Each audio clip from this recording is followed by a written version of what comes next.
Uh, the chairman feels that to have the committee, because of everyone have their strengths and their weaknesses.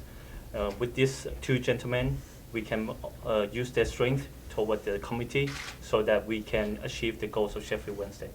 It's not usual to have three people running a football club. Is there any danger at all that there's going to be too many voices here?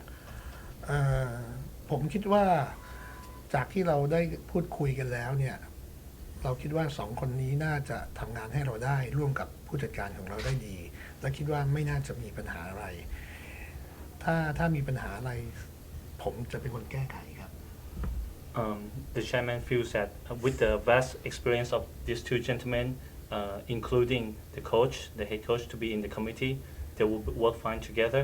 If there is any problem, the chairman will be the ones to solve this.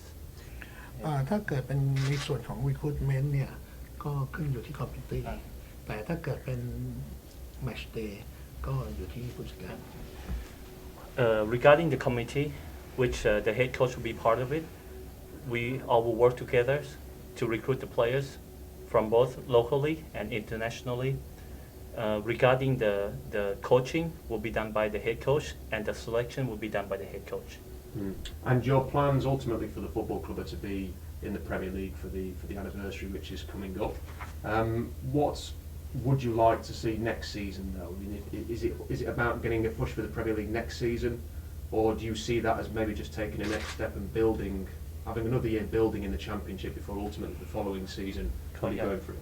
ครับเขาอยากจะทราบไอเดียของพี่ว่าปีหน้าเนี่ยพี่จะพุชสำหรับพรีเมียร์ลีกเลยหรือว่าจะเป็นทีละขั้นทีละสเต็ปรอ150 ปีหน้าเนี่ยเราคงจะพยายามให้ดีที่สุดถ้าเรามีโอกาสที่จะขึ้นพรีเมียร์ลีกเราก็จะทำโดยเฉพาะปีหน้านี้เราคิดว่าทีมฟุตบอลของเราคงจะเล่น attacking ครับแล้วก็ exciting entertain. For next year, we will try our best, and we will select the best player for this team. We will play aggressively, and we will play exciting football, and ultimately, we hope we can have a chance to be promoted next year. What is going to be your sort of day-to-day duties as part of this committee? Well, first of all, this is a situation, this committee, is something that I really believe in, and I think English football, British football has been behind in this situation, where there's too much expected of the manager to do all of it. So this is a way forward, and I feel this opportunity for me to be part of this committee is a great opportunity, and I'm very appreciative of the chairman to give me this opportunity to work for this great football club, and it is about time. And I'm sure the efforts of Stuart, the head coach, Adam, myself, of course the chairman, that we can, over the next 2 years, starting next year, make a drive forward up the Championship, and hopefully in the first year. You can never get to the Premiership too soon. You know, you can never say, well, we're not quite ready, we have another year. No. We try and get there as soon as possible, and then you can prepare in that close season for the next challenge. So the challenge next season is to be promoted next season, and hopefully that will happen. But as the chairman said, possibly if you have to wait one more season, then by 2017 Sheffield Wednesday will be in the Premiership. I didn't realise how long it is since we've been in the top league until this morning. I think it's the season 2000. Too long. How well do you know the other two gentlemen as part of this committee then? Stuart Gray, the head coach, and Adam Pearson as well? Well, of course, all football people know each other to varying degrees. Some much closer with some people than they are with other people. I obviously know Stuart quite well. I know his reputation for being a good coach on the training ground, and I look forward to working with him.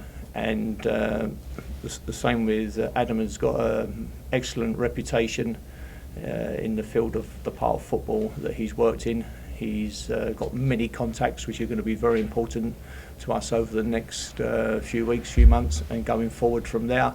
And I think that no one's perfect. We have strengths and weaknesses. We want to highlight the strengths of each other, dovetail together, and the weaknesses will take care of themselves, because where I might have a weaker area, Adam will be stronger in that area, and we will work well together. This is a fantastic thing going forward that the chairman has created here, and I'm very positive that when it works, other clubs will think about it as well. Well, I've certainly got a lot of experience in running football clubs over 17 years, and I think that I can add some of that experience to what is already a strong management team here to help the chairman, to make sure that the players are brought in at the best value, and the players that Stuart wants, and they complement what we've already got here. On the business side, certainly from top to bottom, we'll be having a good look at it in conjunction with the chairman and make sure that this club is being put on the right footing for Premier League status. What is it about this challenge then that you see this football club? Glenn's mentioned 15 years since it was in the Premier League. What is it about this challenge in particular that interested you? It's probably one of only 3 clubs, 1 or 2 clubs left outside the Premier League which could go into the Premier League and make a huge impact. Probably in this area, Leeds is the only other one, but Sheffield Wednesday has the tradition, the size of support, the ground, the facilities to make an impact in the Premier League. So it's a fantastic project to get involved in. The chairman is hugely ambitious, which obviously attracted me, because I would love to be part of putting a club back into the Premier League that can then go on and make an impact in the Premier League, and this club certainly can do that. When did this opportunity become a realistic possibility then for you, Adam? Because we've seen your name linked with other clubs in the past. I mean, it was linked not so long ago with Sheffield United down the road. People have sort of seen you as someone who comes in and runs a football club, now working as part of a committee. How did this all come about? Well, it came about because the chairman, through Peter, approached me, and we had several meetings, and the first thing that struck me was their enthusiasm for taking the club back into the Premier League and the resources that they've got at their disposal, and I thought that we'd make a very good team. And the more the chats have gone on, and with Glenn's introduction, and Stuart I've known for a long time and very comfortable with, I think we've got the basis of a good team, and we've obviously got the club to do it with, and if we all work hard in the same direction and as one, then I'm sure we'll get what we want. There's been a lot of talk about a director of football. Is your title or Glenn's title going to be director of football? No, my title is advisor to the chairman. I'm here to look after his best interests from the business commercial side, and also to make sure we extract full value in everything we spend. So every penny that the chairman invests, we want to get value for. As Glenn mentioned, it's quite a progressive idea. Football is moving towards this now, where you have almost a general manager set up and a head coach, and this seems to be taking that to another level. Is there any danger at all that there's going to be too many voices within this committee? No, the danger is there's too few voices in football clubs, and at times everything gets invested in the present manager who's the incumbent, and you live or die by these mistakes. The chairman's very clear that he wants to have expertise, opinion across from a number of different people on players that are coming in, on deals that are done on behalf of the club, and I think it's an eminently sensible position to take. It is probably groundbreaking in this country, but hopefully he's appointed people who have the experience and maturity to be able to handle it for him.